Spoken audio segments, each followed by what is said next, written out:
Even whenever it comes to like PLCs, or can be programmed in structured text, but a lot of times they're programmed in ladder logic. Now, I personally haven't had a lot of experience in trying to do this, but the thing is definitely on the back end that you could have a structured text create ladder logic, because, you know, whenever you add a button onto the screen, or when I say you add a button, whenever you add like a contact or a coil, so this is getting a little too deep and a little bit too technical,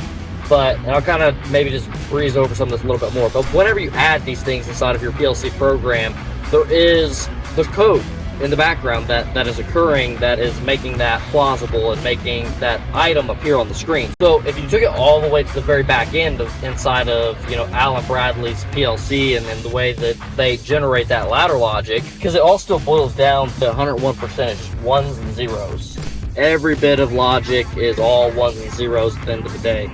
So there has to be a developer that can develop on that very back end. And, you know, then the next challenge is that you have to do that across all platforms.